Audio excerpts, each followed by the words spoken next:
confidence that God is putting there by His Spirit. So without any further hesitation of me, I'm just going to turn the pulpit over to him.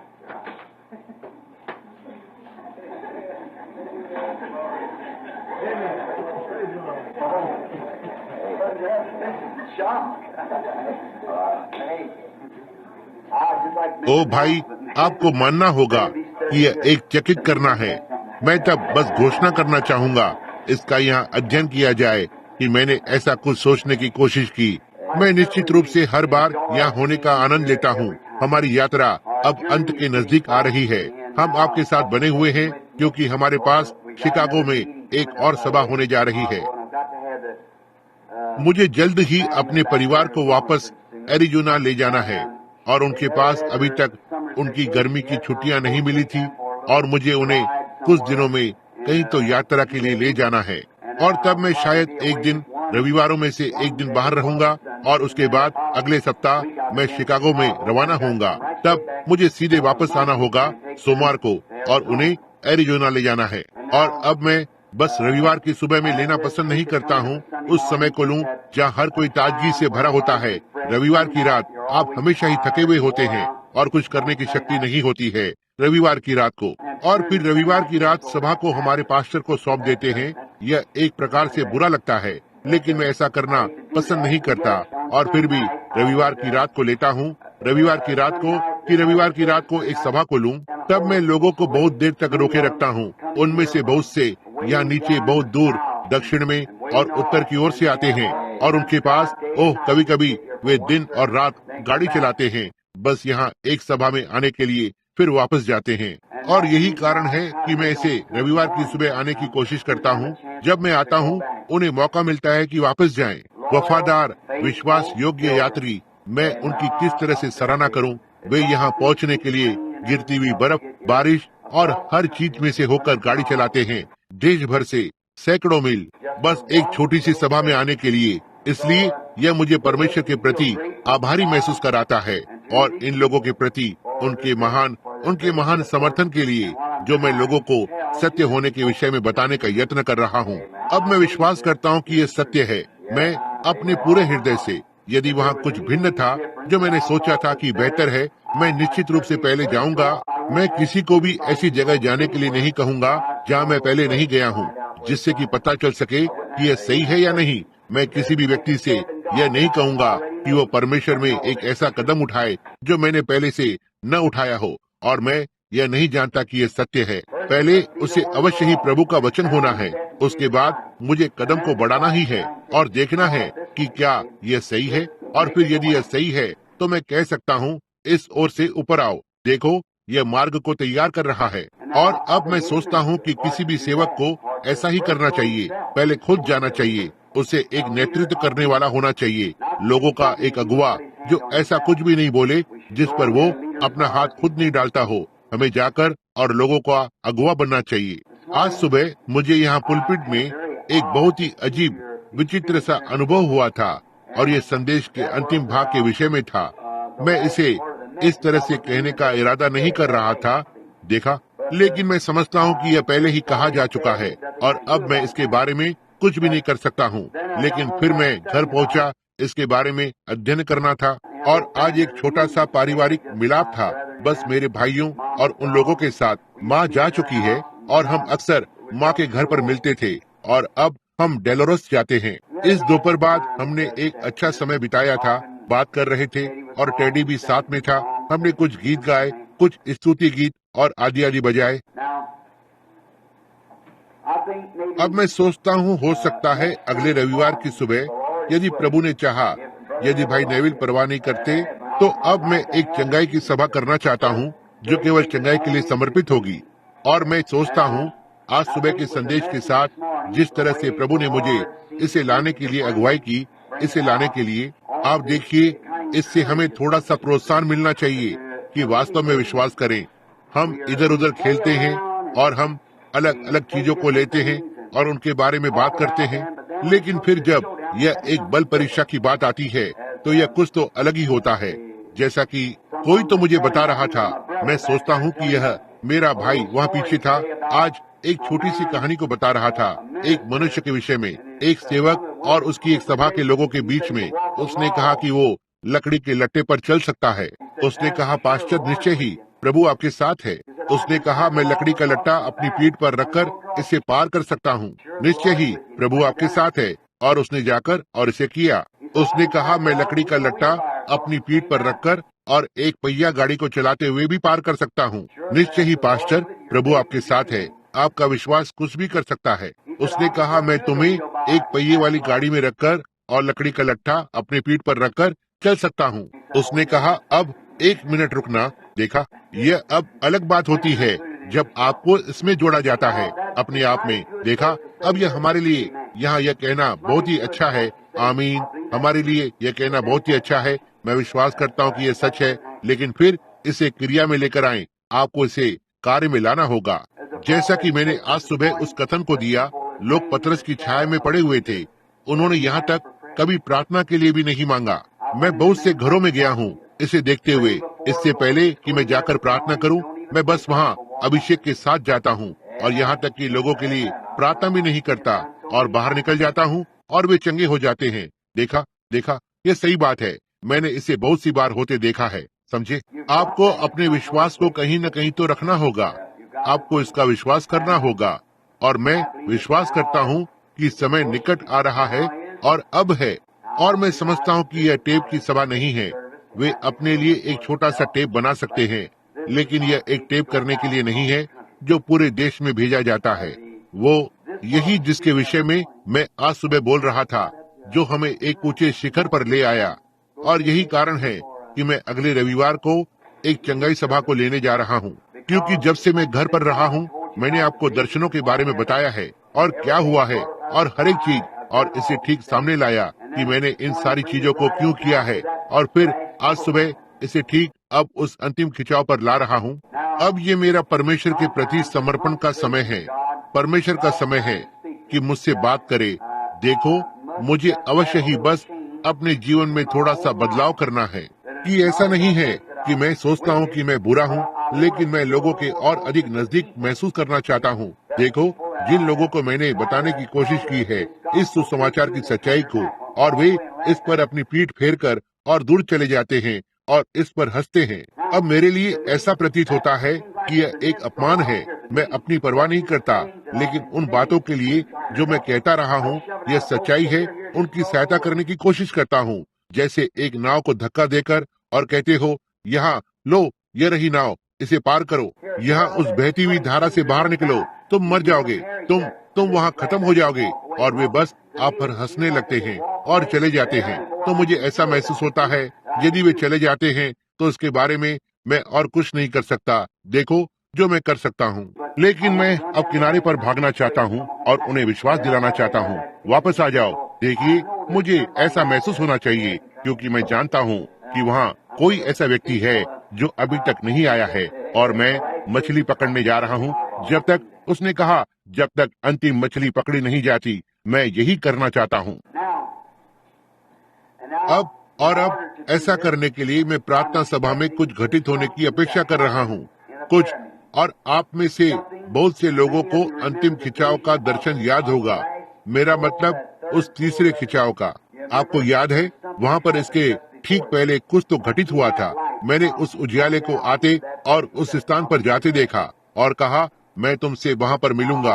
अब मैं कुछ तो घटित होने के लिए देख रहा हूँ। यहाँ वर्षों पहले ऐसा हुआ करता था कि सभाएं और वह हृदय का परखना मुझे इतना कमजोर बना देता था कि मैं डगमगाने लगता था। आप में से बहुतों को यह याद होगा। बस एक ऐसे स्थान पर ले जाते जहाँ मैं खड़ा होता और मेरे एक हाथ की ओर जैक मूर होते और दूसरे हाथ पर भाई ब्राउन होते, और सभा के 1 घंटे बाद चलाकर मुझे ऊपर नीचे रास्ते पर से लेकर जाते। और मैं बस, ऐसा हुआ, मैं यह सोचने की कोशिश कर रहा था कि मैं कहाँ पर था और क्या बात जगह ले रही थी। फिर सारी रात वहाँ लेटे रहता और इसके बारे में सोचता और सिसकता रहता और बाकी हर एक चीज, और सोचता कि उन्होंने हमारे प्रभु यीशु को क्यों स्वीकार नहीं किया। तब उसने मुझे एक दर्शन में बताया, एक बार तुम एक महिला से मिलोगे जो तुम्हारे पास भूरे रंग का सूट पहने हुए आएगी, और वो एक छोटे बच्चे को कंबल में लिए हुए होगी, और उस समय से तुम्हारे पास शक्ति होगी कि तुम और भी अधिक सहन कर सको। तो मैंने आपको यह सब बताया और शिकागो में यह घटित हुआ। उस रात जब छोटी प्रेस्बिटेरियन महिला, जब उसके अपने पास्टर ने उसे वहाँ पर बच्चे के साथ भेजा, और मैं विश्वास करता हूँ कि यह उसका भाई था या उनमें से एक, जो एक डॉक्टर था। उसने कहा बच्चे के लिए कोई आशा नहीं है जब तक कि सर्वशक्तिमान परमेश्वर उसे नहीं छूता है। उसने जाकर और अपने पास्टर को बताया। उसके पास्टर ने कहा मैं योग्य नहीं हूँ, उसने कहा, इस दिव्य चंगाई पर कार्य करने के लिए, क्योंकि मैं नहीं, बस मेरे अंदर वो विश्वास नहीं है जो इसे करने के लिए चाहिए। अब यह इसके विषय में ईमानदारी से कहना है। देखा, उसने कहा यह बस मेरे अंदर नहीं है। उसने कहा लेकिन मैं भाई ब्रैनम की एक सभा में था और मैं आपको सलाह दूंगा कि आप उस बच्चे को भाई ब्रैनम के पास ले जाएं। और डॉक्टर ने इसे छोड़ दिया था और यह मरने जा रहा था। और वो छोटी महिला वहाँ चलकर गई जहाँ मैं एक सभा को ले रहा था। किसी प्रकार की एक सभा थी उन छोटे कैथोलिक बच्चों के लिए जो वहाँ उस स्कूल में जल गए थे।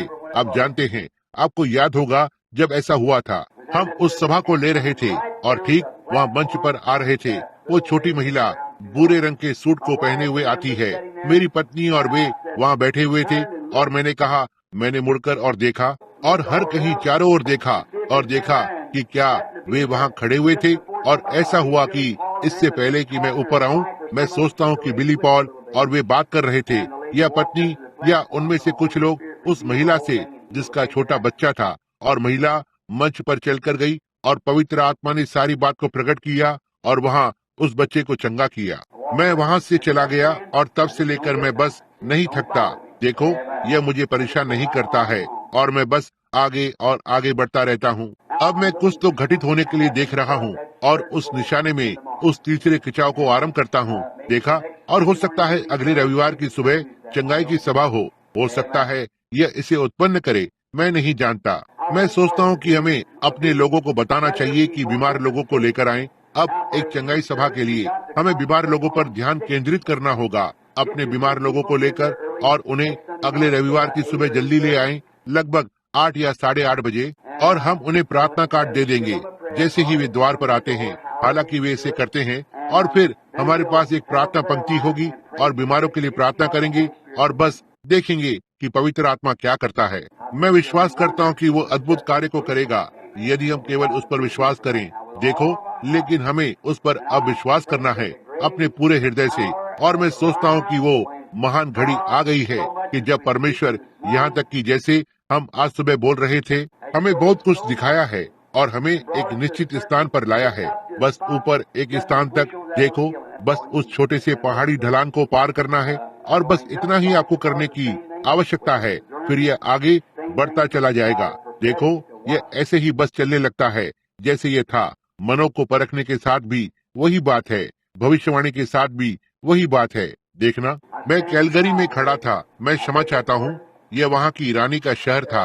वहाँ रेजिना में, और अर्न बैक्स्टर वहाँ खड़ा था और हम में का एक झुंड। और प्रभु ने मुझे ठीक यहाँ मंच पर बताया था, ये बात घटित होगी, तुम उनके हृदय के भेद को जान जाओगे। और ये सही है, और मैंने इस प्रकार से कभी नहीं सोचा। मैं उस रात एर्न के साथ मंच पर चलकर गया और तब बीमारों के लिए प्रार्थना करना आरंभ किया। और साथ ही यहाँ एक मनुष्य आता है, बस अपना सारा जीवन लगा दिया। पहली बार कभी बस इस तरह से हुआ, पल भर में एक चंगाई सभा में। और फिर मैंने श्रोतागण की ओर देखा और यहाँ यह नीचे आने लगा, श्रोतागण और चीजों के ऊपर। ओह, जब हम दूसरी ओर पहुँचेंगे, जो अधूरा है उसे अब तक कभी नहीं बताया गया है, कि उन बातों पर ध्यान दें और लोगों के जीवन में चीजों को देखें। मैं इस विषय में कुछ भी नहीं कहता, बस इसे ऐसे ही रहने दूंगा। देखो, जब तक मुझे वास्तव में कुछ कहने के लिए दबाव नहीं आता है। और अब मैं चाहता हूँ कि यह अगला भी उसी तरह शुरू हो। देखो, परमेश्वर उसके खुद के तरीके से, उसके अपने सर्वोच्च समय में कि इसे आरंभ करे। और यह एक और चीज होगी जो इन दोनों में से किसी से भी कहीं ज्यादा होगी, समझे। और मैं इसके घटित होने की प्रतीक्षा कर रहा हूँ। और हो सकता है, मैंने सोचा, क्या मेरी एक छोटी सी चंगाई सभा हो सकती है अगले रविवार को। उसके बाद आने वाले रविवार को मैं शायद बच्चों और उनके साथ दूर रहूंगा, क्योंकि उन्हें वापस जाना है और स्कूल जाना है। और फिर अगले रविवार मैं निश्चय ही, मैं शिकागो में हूँ, वहाँ पर सभा में, और उसके बाद अगले सोमवार को वापस आकर मंगलवार को एरिजोना के लिए जाने के लिए निकलना है, बच्चों के लिए, जिससे कि स्कूल में वापस जा सके।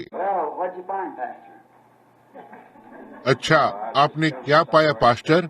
अच्छा, ये बहुत अच्छी बात है। अब हम इसके बारे में सुनना चाहते हैं। तो अब प्रभु आप सभी को बहुत बहुत ही आशीष दे, और मैं आपसे अगले रविवार को मिलने की आशा करता हूँ, और बुधवार की रात। और सुनना, इन छोटी छोटी कलीसियाओं को मत भूलना, जैसे भाई रुडेल, भाई जैक्सन, भाई पार्नेल, और वे सारे छोटे छोटे भाई लोग जो वहाँ कठिन संघर्ष कर रहे हैं। देखिए, और वे ऐसा महसूस करते हैं कि हम यहाँ उनकी सहयोगी कलीसिया हैं। आप देखते हैं, हम एक प्रकार से उनके लिए एक छोटे से माँ के झुंड के समान हैं। यही है जहाँ वे जन्मे थे, यहाँ से बाहर पास्टर और आदि आदि। और ये छोटा सा व्यक्ति यहाँ पीछे है भाई, मैं उससे एक रात को वहाँ पर मिला था, एलन, छोटा भाई एलन। मैं आशा करता हूँ कि भाई कॉलिंस या भाई एलन के साथ होंगे, यदि वे उन्हें नहीं जानते हैं। वे दोनों मेथोडिस्ट के सेवक हैं, और उन्होंने वचन की सच्चाई को देखा है, जो वो मेथोडिस्ट कलीसिया का संगठन, जो उस मेथोडिस्ट कलीसिया में लोगों का एक अच्छा झुंड है।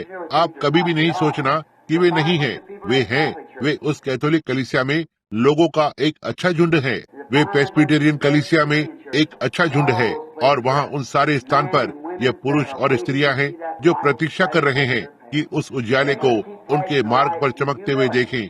आप बस उजाले को नम्रता में, मधुरता में चमकाते रहें। आइए हम सब अपने आप को नम्र करने के द्वारा परमेश्वर के और नजदीक आएं, समझे? मत भूलना, ये आराधनालय अपनी शक्ति को खो देगा। याद रखना कि ये वो निशाना है जहाँ शैतान ने अधोलोक में हर एक बंदूक को इस पर प्रशिक्षित किया है। वो एक व्यक्ति को ऐसा कुछ करने के लिए प्रेरित करेगा जो दूसरे व्यक्ति की सोच के विपरीत होगा। वो ऐसा कर रहा है, वो इसके लिए तैयार है, यही उसका काम है। यदि वो किसी को कुछ तो कहने के लिए ले सकता है, किसी को दूसरे के विषय में बात करने के लिए कहता, अच्छा सुनो, क्या आप जानते हैं कि फलाना और फलाना ने ऐसा किया? आप इसे नहीं सुने, आप इसे बिल्कुल ना सुने, यही शैतान है। देखो, ये शैतान है, आप इसका विश्वास ना करें। यदि ऐसा कुछ है जो किसी ने गलत किया है, तो उनके लिए प्रार्थना करें, और स्वार्थी तरीके से प्रार्थना न करें। कहें, मैं जानता हूँ ये मेरा कर्तव्य है, मुझे उस भाई के लिए प्रार्थना करनी है। आप इसे अपने हृदय के अंदर लें, वास्तव में उस बहन के लिए, और बस बात करें, और वास्तव में मधुर बने। और पहली बात आप जानते हैं, आप उन्हें फिर से सभा में वापस पाते हैं। देखा, क्योंकि आखिरकार हम सूर्य के अस्त होने की ओर बढ़ रहे हैं। इन दिनों में से एक दिन प्रभु यीशु आने वाला है, और आप जानते हैं, मैं सोचता हूँ कि यह बहुत ही अचानक से और बहुत ही मीठा होगा, और इसलिए वहाँ 100 सारे संसार के 100% का 100वां भाग होगा, जो कभी नहीं जान पाएगा कि रैप्चर कब घटित होगा। यह बस इतना चुपचाप से होगा कि किसी को भी इसके बारे में कुछ भी पता नहीं चलेगा। देखा, और निश्चय ही छोटे झुंड कहेंगे, अच्छा अब फलाना और फलाना कहाँ है? ओह, वे कहते हैं कि वहाँ पर एक कट्टरपंथी झुंड है। कहते हैं कि एक झुंड जो वहाँ से निकल कर चला गया है, और वे ये नहीं है, वे अब कहीं तो बाहर चले गए हैं। हमारे पास वो कट्टरपंथी लोग थे। देखो, ठीक है, वे कहते हैं वो छोटा सा आराधनालय जेफरसन विले नामक स्थान में, उनमें से बहुत से सदस्य थे जो गायब हो गए हैं। देखो, वे बस इसे जारी रखते हैं। वे कहेंगे, ओह, इसमें कुछ भी खास नहीं है। आप देखो, इस तरह से, और यह बीत चुका होगा, और वे इसे नहीं जान पाएंगे। सारे राष्ट्र भर में वे आ जाएंगे जो मसीह में मरे हुए हैं। वे पहले जी उठेंगे, रैप्चर जगह ले लेगा, कलीसिया को घर ले जाया जाएगा, और तब महासंकट आ जाएगा। और ओह प्रभु, हम उस समय के दौरान यहाँ नहीं होना चाहते हैं। मैं यहाँ महासंकट में नहीं होना चाहता। नहीं, परमेश्वर न करे कि हम में से कोई भी उस समय के दौरान कभी यहाँ पर हो, क्योंकि वो जो मलिन है वो मलिन बना रहे, वो जो पवित्र है वो पवित्र बना रहे, जो धर्मी है वो धर्मी बना रहे। वहाँ कोई मेमना अपनी छुटकारे की पुस्तक के साथ आगे आया है, और दुल्हन को बाहर निकाला गया है। जिन्होंने इसे ठुकरा दिया, उन्हें महासंकट के समय से होकर जाना है। दोनों यहूदी और अन्य जाति, क्या ही महासंकट का समय है। मैं इसे नहीं चाहता। प्रभु, अब मुझे पवित्र करें। यह नाज़रीन की अच्छी शिक्षा है, क्या ऐसा नहीं है? और यह सत्य भी है, यह सच है, यह सच्चाई है। अब मुझे अपने पवित्र आत्मा से भर दे प्रभु। अब सारे संसार को मुझ में से निकाल दे प्रभु। ना ही हमारे पास जैसा कि बूढ़े अश्वेत भाई ने कहा, श्रीमान मेरे हाथ में मेरा टिकट है, इसे पहले से ही मोहर लगाई गई है और जब मैं उस सुबह नदी पर आऊं तो मैं कोई परेशानी नहीं चाहता। तो ये सही बात है, मैं कोई परेशानी नहीं चाहता। अपने टिकट को अपने हाथ में पकड़े रहें क्योंकि हम वहाँ पर जा रहे हैं। जरा इस पर सोचें, छुटकारे का महान समय निकट है। और अब दूसरी बात, भाई उसका नाम क्या है जो यहाँ यूटिका में है? मैं सोचता हूँ भाई ग्राहम, और वहाँ एक और भाई है जो वहाँ पास्टर का काम कर रहे हैं। एक भाई शेंक्स या ऐसा ही कुछ, या सिंक। भाई स्लैनिंग कुल मिलाकर वहाँ पास्टर हैं। भाई स्लैनिंग अब यूटिका में पास्टर हैं। मैं सोचता हूँ कि उनकी प्रार्थना सभा हो रही है गुरुवार की रात को। अब आप जानते हैं, यह वास्तव में अच्छा होगा यदि हम गुरुवार की रात को वहाँ से निकलते हैं और उन लोगों को एक छोटी सी संगति दिखाएं। देखा, और फिर जब भाई जैक्सन, जब उनके पास समय होता है, यदि हमें का छोटा सा झुंड इकट्ठा हो जाए और साथ चले, बस प्रार्थना करते रहें, खुदाई के काम को करते रहें। जी हाँ, रुकना नहीं। बस जैसे एलिया ने उन्हें बताया, कहा वहाँ पर गड्ढे खोदो। जब आप नीचे उतरते हैं तो आप एक पुराने टीन के डब्बे पर प्रहार करते हो, कहते हैं मैं बहुत थक गया हूँ, इसे रास्ते से हटा दें, और खोदते रहें। देखा, बस खोदते रहें क्योंकि हमें खोदना है, हमें बस खोदना होगा। ऐसा ही है, क्योंकि यदि आप महासंकट से चूकने की अपेक्षा करते हैं तो बेहतर होगा कि आप खुदाई करना आरंभ करें। और अब अपने आप के लिए, मैं वहाँ अपने आप के लिए प्रचार कर रहा हूँ। जितना मैंने कभी खोदा था, मैं उससे अधिक गहराई में खोदना आरंभ करूंगा, क्योंकि मैं राष्ट्र में और संसार भर में ऐसा महसूस करता हूँ कि यह सेवकाई फिर से होगी, जैसा कि अब यह सारे संसार में हर कहीं जाना जाता है। मुझे अवश्य ही फिर से जाना है। पत्नी ने मुझसे कहा एक सुबह, मैंने कहा मैं चाहता हूँ कि जब मैं जाऊँ तो तुम मेरे साथ जाओ। मैं जनवरी के आसपास निकलूंगा। प्रभु ने चाहा तो मैं सारे विश्व भर का भ्रमण करना चाहता हूँ, हर कहीं से वापस आकर, और हो सकता है संयुक्त राज्य में सभा करूं किसी समय अगली गर्मियों में। और उसने कहा मैं जाने के लिए बहुत बूढ़ी हो गई हूँ। ठीक है, मैंने कहा मैं गया था जब मैं लगभग, मेरी अंतिम विदेश यात्रा लगभग 8 वर्ष पहले हुई थी, और मुझे ऐसा महसूस होता है कि मैं 8 वर्ष पहले की तुलना में अब बेहतर स्थिति में हूँ। आप जानते हैं, देखा, मैं अब इसके विषय में और अधिक जानता हूँ। और फिर हम इस विषय पर आए, यदि प्रभु ने कहा मैं तुम्हें 25 वर्ष देने जा रहा हूँ, तुम कमजोर नहीं होंगे, तुम जा सकोगे, और मैं तुम्हें धरती पर 25 वर्ष देने जा रहा हूँ। क्या तुम जन्म से लेकर 25 वर्ष तक, या 25 से 50 वर्ष तक, या 50 वर्ष से 75, या 75 से 100 वर्ष लोगे? अब कोई भी मनुष्य जिसे धरती पर कोई समय दिया गया है, निश्चय ही वो अति उतावले काम को करेगा यदि वो उस समय को परमेश्वर की सेवा में नहीं लगाता है। मैं परवाह नहीं करता कि वो क्या करता है। अब यदि आप महिलाओं के लिए एक हृदय को तोड़ने वाला होने जा रहे हो, या आदि आदि, अच्छा होगा कि आप उस छोटी उम्र को ले लें, उस पहले 25 वर्ष को। देखा, यदि आप एक बड़े के काम को करने जा रहे हैं, एक मैकेनिक या कुछ और, तो अच्छा होगा कि आप दूसरे 25 को ले लें। देखा, तब मैं इस विषय में सोच रहा था, मेरे विषय में क्या है, मैं कौन सी उम्र से लूंगा? मैं 75 से लेकर 100 वर्ष तक की उम्र को लूंगा। मैं होशियार, समझदार हो जाऊंगा, मैं और अधिक स्थिर हो जाऊंगा, मैं इस विषय में और अधिक जान जाऊंगा कि मैं क्या कर रहा हूँ। मैं 10 वर्ष, 8 या 10 वर्ष बड़ा हो गया हूँ। पिछली बार जब मैं विदेश में था, मैं ऐसे नहीं कूदूंगा जैसे मैं सांपों को मार रहा हूँ। मैं इसके विषय में और जान जाऊंगा। देखो, मुझे पता है कि कैसे। यह बिल्कुल जैसे एक शिकारी कुत्ता रैकून नामक जानवर से लड़ता है। देखो, आपको इस बारे में अधिक जानकारी है कि उसे कैसे काबू में किया जाए। आप बस उस पर झपटते नहीं हो, वो आपको खरोच सकता है। समझे? उसके दांव पेच को जानो और देखो कि वो क्या करता है, और हम शत्रु के विषय में और अधिक सीखते हैं। इसलिए हमें उसकी सारी तकनीकों का पता लगाना है, और वो कैसे आता है, और वो क्या करता है, और उसके घूसों या वार को समझते हैं। तब आप उस पर आगे जाने के लिए प्रशिक्षित होते हैं। देखो, इसलिए अब मैं विश्वास करता हूँ, मैंने पत्नी से कहा, मैं विश्वास करता हूँ कि मैं अब बेहतर स्थिति में हूँ। जब मैं 40 वर्ष का था और वहाँ पर गया, देखो, और मैं 54 वर्ष का हूँ, और मैं विश्वास करता हूँ यदि मैं जीवित रहूँ और 100 वर्ष की उम्र में भी उतना ही अच्छा चल फिर सकूं जितना अभी कर सकता हूँ। यदि यीशु इतनी देर तक रुका रहता है तो मैं जाने के लिए अब से और भी बेहतर स्थिति में हो जाऊंगा। देखा, क्योंकि आप इसके बारे में अधिक जान जाते हैं, आप इसके बारे में अधिक जानते हैं कि क्या करना है, और इसे कैसे संभालना है, कैसे स्थिति को संभालना है। अब बहुत से लोगों को लें, यदि उनका ऑपरेशन होने जा रहा है, वे कहते हैं कि उस दिन एक नए डॉक्टर को डिग्री प्राप्त हुई है और अभी अभी मेडिकल स्कूल से बाहर आया है, उसने अभी तक कभी भी ऑपरेशन नहीं किया है, उसे इसे करने दो। ओ नहीं, आप कहेंगे कुछ भी नहीं करना, वो व्यक्ति को नहीं श्रीमान, मगर बिल्कुल भी नहीं। मैं नहीं चाहता कि वह मुझ पर कोई भी चाकू से चीड़-फाड़ करे। तो ठीक है, मैं बल्कि यहाँ नीचे जाकर और फलाना को ले लूंगा।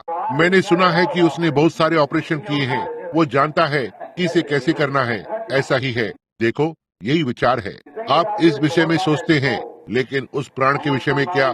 मैं किसी को तो चाहता हूँ जो जानता हो कि वे कहाँ पर हैं और मार्ग को जानते हो, जिसने इसकी यात्रा की है। जी हाँ, वास्तव में प्रभु आपको आशीष दे। तो ठीक है भाई नेविल, अब यहाँ पर खड़े हो जाएं और परमेश्वर भाई नेविल को आशीष दे। अब मत भूलना अगले रविवार को। I was just had a surprise in my heart for the thing because in myself I had recognized, I esteemed the ministry of my many brethren. Outside of there, before Brother Branham come, I said, now, I don't know is he a minister tonight. I was talking to Dr. Lee Vale here, and I said, I was in the meeting at Middletown, Ohio, and you were the one that talked through the day. I said, I deeply appreciated the meeting, along with the teaching that Brother Vale did over there in conjunction with the meeting at Middletown. Yes. And I said, I esteem the servants of God, and one of us, I said, whoever preaches, it always does the other one good because the ministry is all inspired by the same Spirit. Amen. And there isn't any selfishness or ambitiousness in me. And I delight to welcome the ministers of God, especially who are cooperating together with this and in it together with us. I delight to hear from them. Amen. So I asked Dr. Lee Vale, I said, would you minister if Brother Branham doesn't? Now, Brother Branham didn't, he might have known this, but he didn't say anything about it.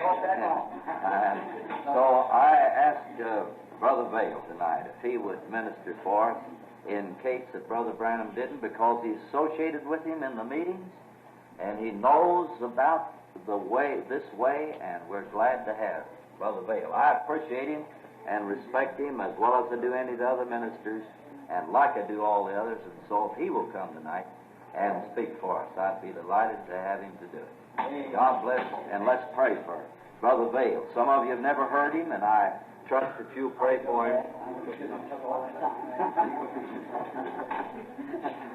I apologize to the audience. I didn't know it was sitting there that this was fixed up. God bless you, Brother Dale. It wasn't fixed up. He said if you didn't come, you came. Good, that's fine. I can hear him myself. Brother Dale spoke many times ahead of me in the meetings and so forth. He managed the meetings for a long time. And it's fine, Brother, done a swell job. And I'm sure this audience is always glad to hear Brother Dale when he speaks. Lord bless Brother Dale.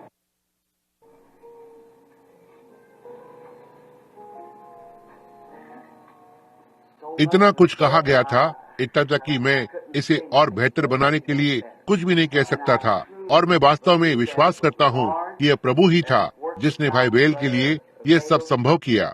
इस संदेश को लाने के लिए आज सुबह के बाद आप देखिए, इसे उसी तरह से काम करना है। हम इसे परमेश्वर से स्वीकार करते हैं। क्या वहाँ बहुत सी बातें हैं जो वो कह रहे थे? मेरे पास यहाँ 20 उपदेश लिखे हुए हैं जो उन्होंने कहा, उससे अलग। मैं यहाँ एक छोटे से दृष्टांत के बारे में सोच रहा था जो उसने कहा, उसका समर्थन करने के लिए। अब हम इस घड़ी की ओर देखते हैं, यह पता लगाने के लिए कि यह कौन सा समय है। जब तक उस घड़ी का हर एक यंत्र एक दूसरे के साथ संयोजन नहीं कर रहा है, हम कभी भी सही समय को नहीं जान पाएंगे। क्या यह सही है? और यह हम सबको एक साथ लेता है। यदि हम तीसरे खिंचाव को देखना चाहते हैं, वास्तव में परमेश्वर के लिए कुछ तो करते हैं। यह हम में से हर एक के साथ एक साथ संयोजन है कि खुद को परमेश्वर के सामने नम्र करें और अपनी गलतियों को स्वीकार करें और इन बातों के लिए परमेश्वर से प्रार्थना करें और विश्वास करें। मैं वास्तव में विश्वास करता हूँ कि भाई बेल ने जो कहा वो सत्य है कि परमेश्वर अपने आत्मा को कभी भी अपवित्र, अधर्मी, अआज्ञाकारी मंदिर में नहीं डालेगा। नहीं, इसे हमारे हृदयों के शुद्धिकरण के उस जरिए से आना है, सारे दोष और अधर्म से, जिससे कि हम परमेश्वर के सामने शुद्ध हो सके, जिससे कि वो अपने शुद्ध पवित्र आत्मा को हमारे जरिए से काम कर सके, जिससे कि इन बातों को पूरा कर सके। मैं सोचता हूँ कि जब आप आज रात घर जाएंगे, यदि आप यहूदा की छोटी किताब को पढ़ेंगे, आप अब बहुत कुछ सीखेंगे जो भाई वेल ने कहा है। और उन्होंने कहा, मैं उस विश्वास के लिए निरंतर यत्न करता हूँ जो एक बार संतों को सौंपा गया था। वे इससे दूर हो गए, कैसे भ्रष्ट मन का मनुष्य और इत्यादि वहाँ आकर और उन्हें परमेश्वर की वास्तविक चीजों से भटका दिया। और परमेश्वर केवल तभी कार्य कर सकता है जब हम उसे कार्य करने देते हैं। और वहाँ बहुत सारी अद्भुत चीजें हैं जो मैं कह रहा हूँ। आप जानते हैं, लोग सामर्थ्य को चाहते हैं और वास्तव में वे नहीं जानते कि सामर्थ्य क्या है। देखो, वे वास्तव में नहीं जानते कि इसके साथ क्या होता है। वहाँ ऊपर जाने का मार्ग हमेशा नीचे से होता है। यदि आप सामर्थ्य को चाहते हैं तो देखें कि आप कितने नम्र हो सकते हैं। बस अपने सारे सांसारिक विचारों से दूर हो जाओ और अपने आप को परमेश्वर के सामने नम्र करो, और तब आपके पास उस व्यक्ति से अधिक सामर्थ्य होती है जो पूरी इमारत में दौड़ता है और बहुत शोर मचाता है। देखो, क्योंकि आप अपने आप पर जीतने में सक्षम हुए हैं और अपने आप को मसीह को समर्पित करते हैं। आप देखो, अपने आप को उसके सामने नम्र करना, यह वास्तव में सामर्थ्य है। आप मुझे एक कलीसिया को दिखाएं जो नम्र है, वास्तव में नम्र है, ना ही एक अहंकारी एक कलीसिया, बस एक मधुर नम्र कलीसिया। मैं आपको एक कलीसिया दिखाऊंगा जिसके पास परमेश्वर का अनुग्रह और सामर्थ्य है। यह सही है, यही वो चीज है जो इसे लेता है, नम्रता। खुद को परमेश्वर के सामने नम्र करते हुए परमेश्वर को हमारे जरिए से काम करने दें। आपको बहुत अधिक शोर नहीं करना है। कभी कभी, जैसा कि किसान ने कहा, वो अपनी गाड़ी लेकर खेत की ओर जाता था और जब भी वह किसी गड्ढे से गुजरता तो गाड़ी खड़खड़ाती और चलती रहती, लेकिन जब वो वापस आता तो उसी गड्ढे से गुजरता और कोई आवाज नहीं होती, क्योंकि गाड़ी अच्छी तरह सामानों से भरी हुई होती थी। इसलिए मैं सोचता हूँ यह सही है। देखिए कि हम परमेश्वर की भली बातों से भर जाएं, जिससे कि आत्मा के फल हमारे द्वारा जान सकें, जैसा कि उन्होंने वहाँ पहले कुरिन्थियों 13 का बहुत कुछ उल्लेख किया। और कैसे कि यदि मैं अपनी देह को जलाने के लिए दे दूं और इन सारी चीजों को करूं और दैविक प्रेम को ना रखूं, यह कुछ भी नहीं है, मुझे कुछ भी लाभ नहीं है। आप समझे, हम ये करना चाहते हैं। सारी चीजों से ऊपर ये हमारे व्यक्तिगत प्राण है, जिसके लिए हम परमेश्वर के सामने जिम्मेदार हैं। देखो, ये आप हैं जो स्वर्ग जा रहे हो। ऐसा नहीं है कि मैं जाता हूँ या वो जाता है, यह तो आप हैं जो जा रहे हैं। देखिए, और पहले आप और आपको इसकी ओर देखना होगा कि प्रभु के सामने मधुरता से आना होगा। और मैंने हमेशा ही पाया है कि जो मनुष्य अपने आप को नम्र करता है, ये वो मनुष्य होता है जिसे परमेश्वर ऊंचा करता है। जब आप किसी व्यक्ति को उसके सीने को चौड़ा करके और ये सोचते हुए देखते हैं कि उसे सब कुछ पता है और आप उसे कुछ भी नहीं कह सकते और वो घमंडी होता है, और तो यही वो व्यक्ति है जो कभी भी कहीं नहीं पहुंचता। लेकिन आप उस व्यक्ति को लेते हैं जो खुद को नम्र करता है और मधुरता से चलता है। मैं उस दिन एक व्यक्ति से बात कर रहा था जो कि बस एक कलीसिया को संगठित कर रहा था। एक संगठन से बाहर निकाला गया कि वे तो ठीक है, ये भाई बोझ है। और वे कलीसिया जहाँ उनके पास थी, उनके पास वहाँ बहुत लंबे समय से वो बड़ी कलीसिया थी और प्रभु ने उसे आशीषित किया। तब लोग एक ऐसे स्थान पर पहुँच गए जहाँ वे बाकी के लोगों की तरह चमकाना चाहते थे और इसे एक संगठन के अंदर डालना चाहते थे। और जब उन्होंने ऐसा किया, यह बस वे नम्र मसीही लोग जो वहाँ पर थे, वे ऐसा नहीं चाहते थे। उनका सारा जीवन उन्हें इसके विरोध में सिखाया गया था, सो वे इससे दूर हो गए। अब उनके पास एक झुंड है और प्रभु ने उन्हें आशीषित किया है। इतना तक वे फिर से एक बड़े स्थान पर आ रहे हैं। अब एक कलीसिया के लिए जो लगभग 4 या 5 हजार लोगों को खड़ा कर रहे हैं और वे फिर से शुरू कर रहे हैं। और वे मेरे पास आए और कहा, भाई ब्रैनम ठीक वहाँ कार्यालय में बैठा हुआ था, कलीसिया के कार्यालय में उस दिन, और उसने कहा, जो एक अगुवा था भाई कॉर्सन, और वे लोग कहा, हमें क्या करना चाहिए। मैंने कहा, एक ऐसे मनुष्य को देखो जो चरवाहा हो, जिसका सारे संप्रदायों में कोई नाम नहीं है। यह बस एक बहुत ही भला, सच्चा, मधुर, नम्र भाई हो जो जीवन को जीता हो। परमेश्वर बाकी की बात को संभाल लेगा। देखो, मैंने कहा, एक अच्छा पास्टर जो बस भीड़ों को भोजन दे और नम्र हो और इत्यादि, बाकी सब परमेश्वर करेगा। यदि आप ना ही कोई बड़ा ज्ञानी आकर जो इसे क्रम में रखे, इसे इस तरीके से करे और चीजों को इधर उधर करने वाला नहीं हो। मैंने कहा यह कभी काम नहीं करेगा, आप बस इसमें से होकर गए हैं। ऐसा ही है, कलीसिया में अवश्य ही हर एक भाग को एक साथ मिलकर काम करना है और आपको इसके लिए अवश्य ही अपनी भागीदारी को बनाए रखना है। इसलिए हम देखते हैं कि हम किस समय में रह रहे हैं। हम जितना सोचते हैं उससे अधिक निकट हो सकता है। अब हम भाई बेल की सराहना करते हैं, क्या हम नहीं करते? प्रभु आपको आशीष दे भाई बेल, धन्यवाद। और हम आज रात इस महान संदेश को लाने के लिए प्रभु को धन्यवाद देते हैं। और मेरे पास कुछ मिनट पहले एक टिप्पणी थी। उन बहनों में से एक के पास कुछ तो बात थी जो वो सपने के विषय में बताना चाहती थी। यदि आप इसे मुझे लिखकर देंगी बहन, मैं उसने उसे कुछ सपने दिखाए हैं जो पूरी तरह से सच रहे हैं। हम सारे सपनों को स्वीकार नहीं करते हैं, नहीं, लेकिन जब वे परमेश्वर की ओर से होते हैं तो हम जानना चाहते हैं कि ये परमेश्वर हमसे बात कर रहा है। जैसे हर एक चीज अन्य जुबान में बोलती है, हम इसका विश्वास नहीं करते हैं, लेकिन जब कोई अनुवाद को देता है जो हमें बताता है कि कुछ तो होने जा रहा है, हम इसे घटित होते हुए देखते हैं, तब हम इसके लिए प्रभु को धन्यवाद देते हैं। देखा, हम इसे सुचारू रूप से, मधुरता से और प्रभु की व्यवस्था में चलाना चाहते हैं। तो बस याद रखें कि आपका भाग घड़ी का मुख्य स्तोत्र हो सकता है, या हो सकता है यह छोटा काम हो, कोई छोटा कांटा हो सकता है, या कुछ छोटा सा भाग, या घूमने वाला तना, ये कुछ भी हो सकता है। या हो सकता है कि घड़ी के सामने के कांटे हों जो समय को बताते हैं। लेकिन यह जो कुछ भी है, यह हम सभी को एक साथ मिलकर यीशु मसीह के सुसमाचार के साथ काम करने की आवश्यकता है ताकि इसे पूरा कर सके। जरा सोचें, यदि दान इतना महान है, हम सामर्थ को क्या कहेंगे? और पौलुस ने कहा, भले ही मुझे विश्वास हो कि मैं एक पहाड़ को हटा सकता हूँ और मेरे पास दैविक प्रेम नहीं तो मैं कुछ भी नहीं हूँ। इस पर सोचें।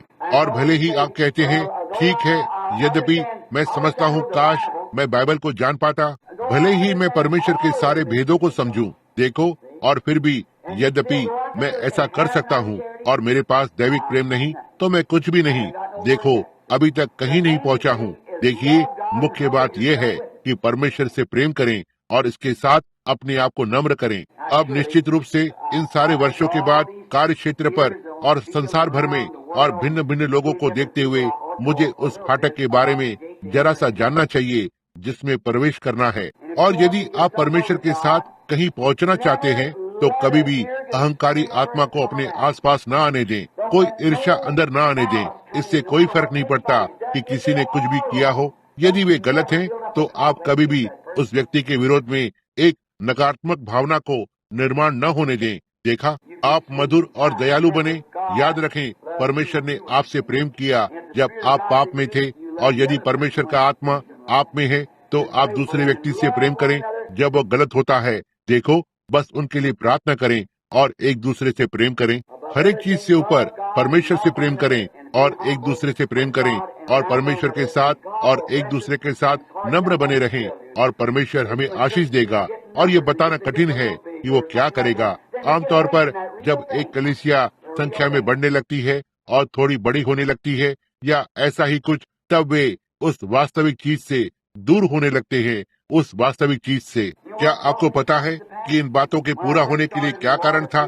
जब मैंने पहली बार आरंभ किया और प्रभु मेरे सामने वहाँ नदी पर उपस्थित हुआ और मुझे ये बताया, और भाई वेल ने इसे देखा था। मैं विश्वास करता हूँ कनाडा के एक अखबार में छपा बहुत वर्ष पहले, जहाँ पर प्रभु का दूत वहाँ नदी पर उपस्थित हुआ। यह एसोसिएट प्रेस पर छपा था।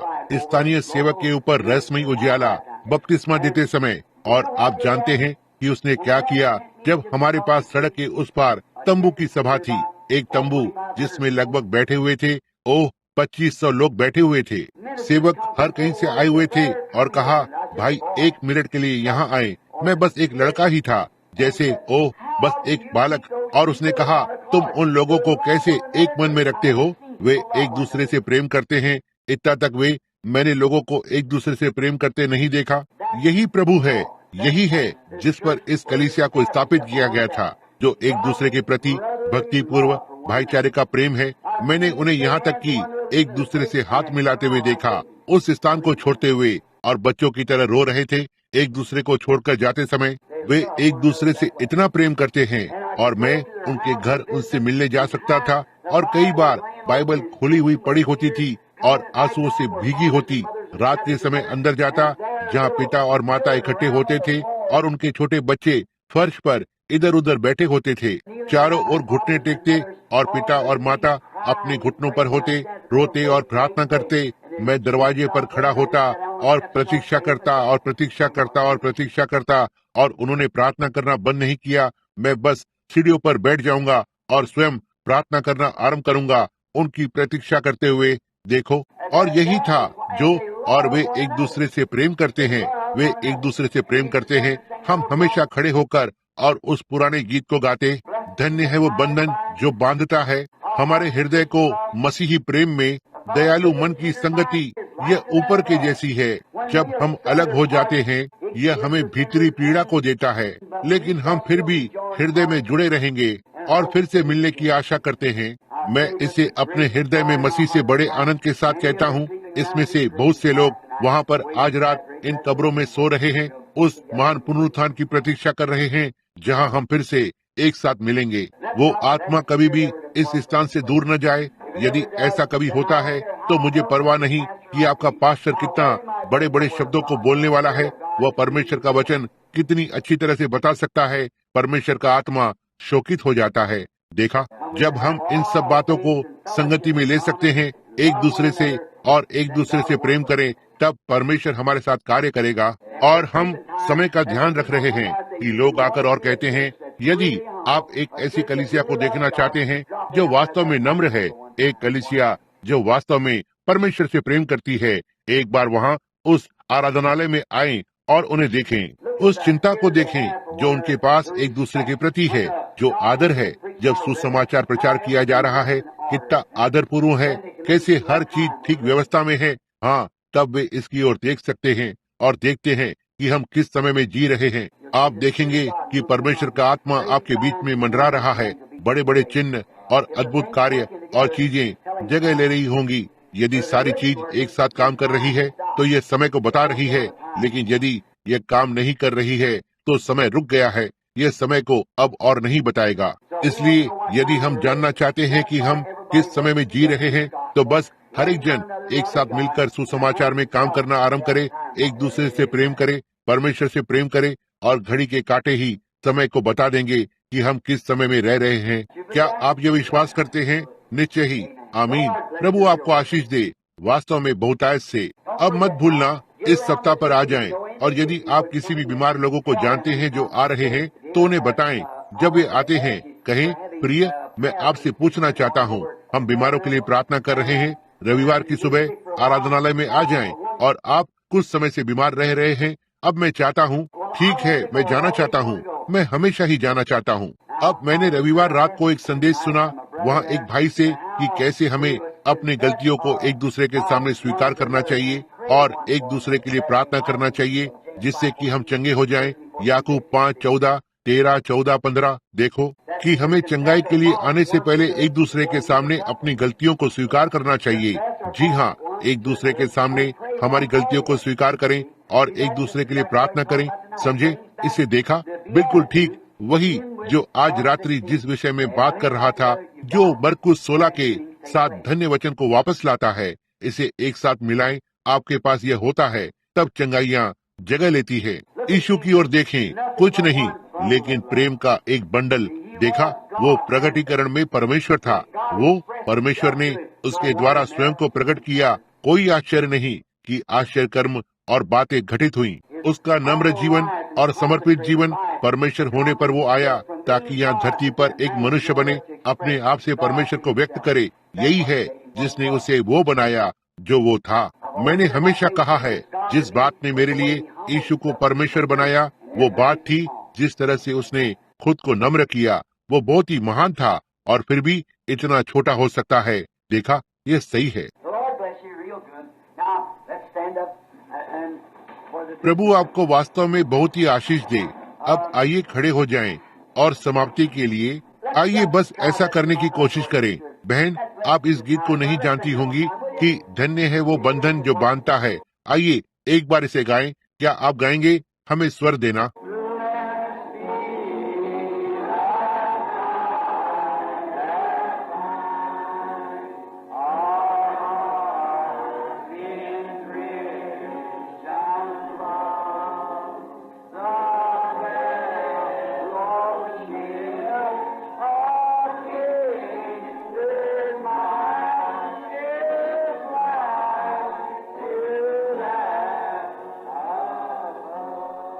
अब जब हम इस अंतिम पद को गाते हैं तो आइए एक दूसरे के हाथों को पकड़ें जब हम अलग अलग होते हैं और बस कहें, भाई बहन, परमेश्वर आपको आशीष दे। मैं आज रात यहाँ आपके साथ होने के लिए बहुत खुश हूँ। देखिए, कुछ इस तरह से। फिर आसपास मुड़कर अब आइए इसे गाएं।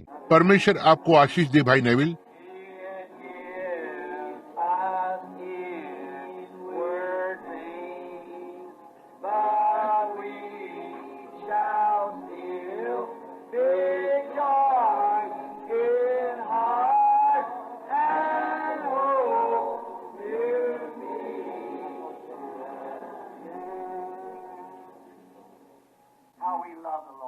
हम प्रभु यीशु से कितना प्रेम करते हैं, क्या हम नहीं करते? कैसे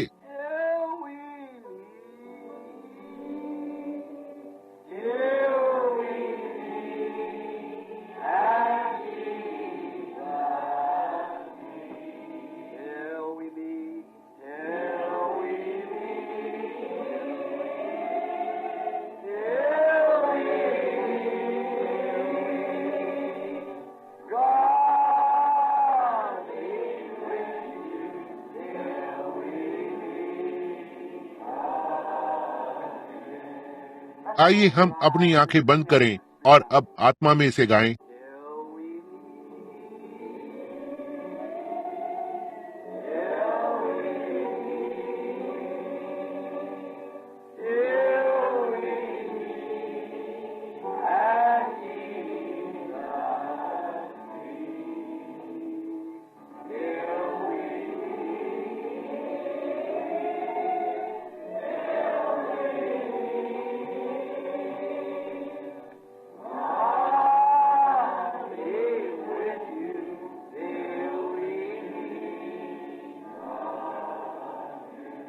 अब अपने झुके हुए सिरों के साथ हम बस बच्चे हैं, परमेश्वर के बच्चे। आइए इसे गुनगुनाएं।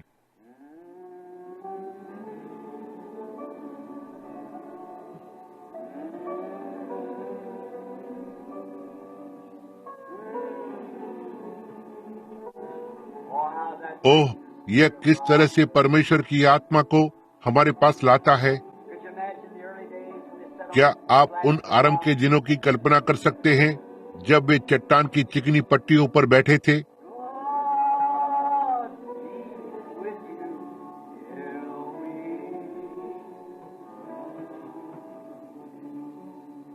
अपने झुके हुए सिरों के साथ? मैं ये पूछने जा रहा हूँ कि क्या भाई एलन जो वहाँ पीछे हैं, जो हमारे बीच में एक नया भाई है,